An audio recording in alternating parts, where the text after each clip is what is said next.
I want to start out by noting that somehow the myth that defense is not already being cut is growing in popularity around Washington.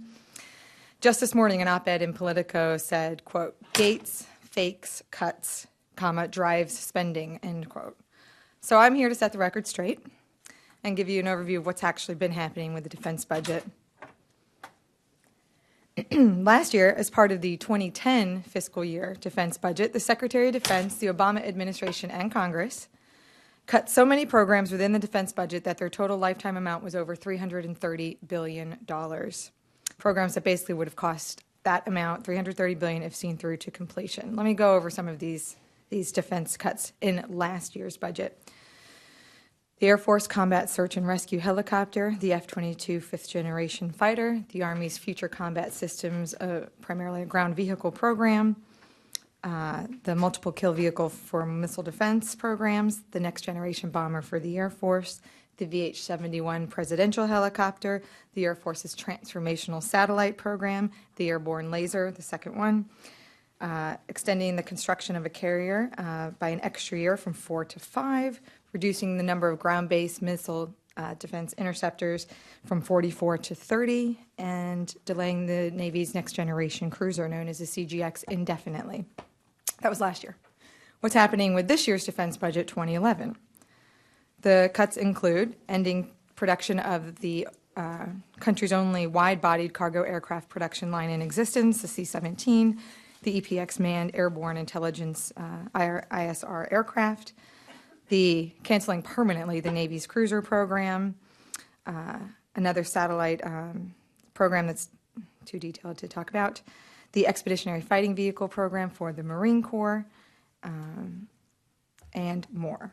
Now, add into what's happening this current fiscal year that we're operating in, 2011, the efficiency drive undertaken by Secretary Gates with a goal of saving over $100 billion for the military to reinvest, admittedly and importantly. Some of these efficiencies, which are also cuts nonetheless, that are occurring are, for example, to cut the number of flag and general officers and senior civilians in the department by several hundred, reducing various contracts and other things, closing the Joint Forces Command in Norfolk, Virginia, one of our combatant commands, and closing a business transformation agency and some other smaller agencies within the department. Now, just this month, the Secretary announced his defense cuts for 2012. Let's go through those. The Navy wants to close its Second Fleet headquarters, also in Norfolk. This permanently will kill the expeditionary fighting vehicle. On probation, the Marine Corps variant of the Joint Strike Fighter. Closing a couple of Air Force operations centers and other installation-like facilities, ending an Army surface-to-air missile program and its non-line-of-sight cannon, and more. Now, all of these cuts are not enough to protect the defense top line. This top line is already inadequate to meet military modernization requirements and match them to the national commitments that the military is expected to keep. Everybody around town has an idea for more defense cuts, but the most notable among them is that recommended by the President's Fiscal Commission, and in particular the co-chairman.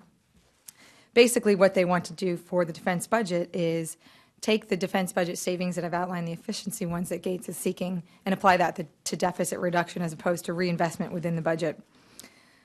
Freeze non-combat pay in the military, and the biggest and most harmful proposals is to reduce procurement by 15% and R&D, research and development, by 10%.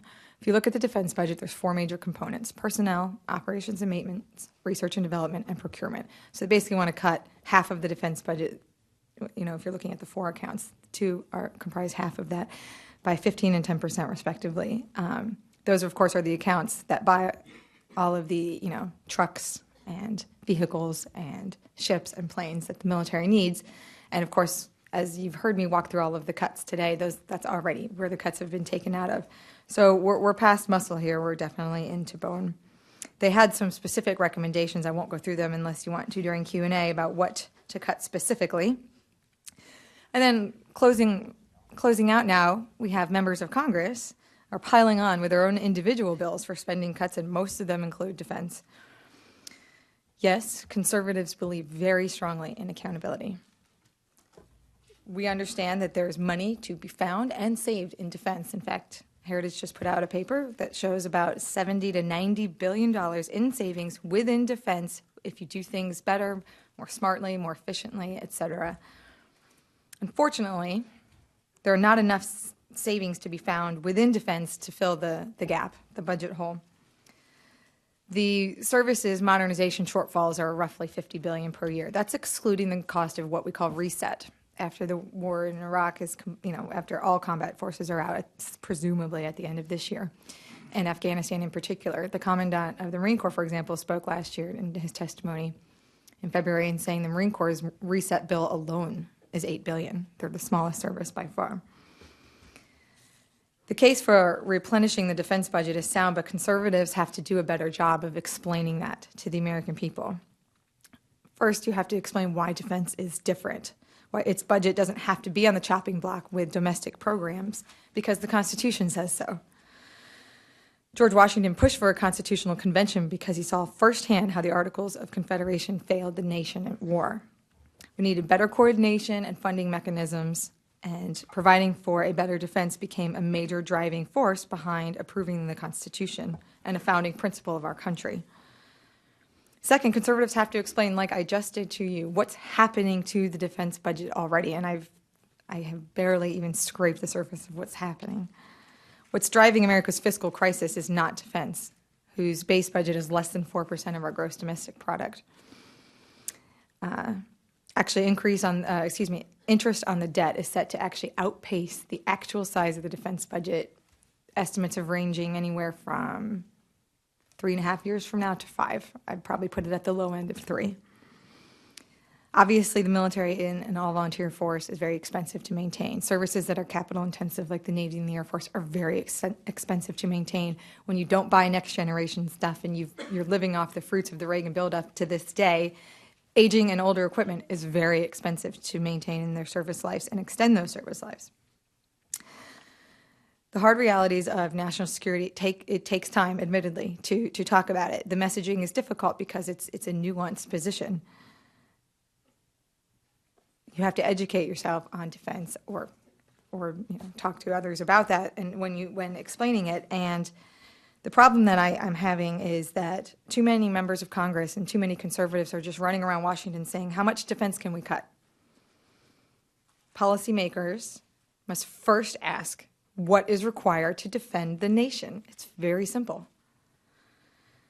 And that, you derive your answers from that based on our vital national security interests, our foreign policy commitments, and the national security strategy. And it's pretty simple. And if you actually let the defense budget flow from there, the delta is pretty sharp and clear as far as what we're spending on the defense. And I am excluding current operations in Afghanistan and what's required, that the shortfall that exists, which is something nobody wants to hear in a fiscal climate like today. Last year, Congress, in conclusion, established a bipartisan blue ribbon commission. It's the QDR independent panel. The QDR is the Pentagon's, strategy that justifies all of these things that are going on that I've talked about here previously. And Congress wasn't buying what the Pentagon was selling in terms of all of these cuts and their justification for them, and the world and the threats that we face and the risks confronting the military. So they asked Bill Clinton's Secretary of Defense and George W. Bush's National Security Advisor to co-chair this commission. 12 liberals, 8 conservatives. This is a dominantly skewed panel. The Secretary of Defense himself had the majority appointments. In no way was this a conservative panel. And their conclusions are pretty simple. It is unlikely that the United States can make do with less than we needed in the early 1990s, when Americans assumed the world would be much more peaceful post-Cold War. And we are today. And now people are talking about cutting it more. It's quite shocking. A decade of conflict and 2 decades of underinvestment have left the military too small and inadequately equipped to answer the nation's calls today, much less tomorrow. The commission warns of a, quote, train wreck if Congress does not act quickly to rebuild the military. Meeting the modernization requirements will require a substantial and immediate additional investment sustained through the long term. The panel recognized that the price of weakness will be greater in the long run than the need to maintain stable defense funding now in the current environment. The panel members agreed the military should plan for a force structure that gives us a clear predominance of capability in any given situation. They recommended things like growing the size of the Navy, requiring more long-range strike platforms, a new bomber in particular, and other types of capabilities. And I would encourage you to read it. And when thinking about all of these issues, considering what they have found.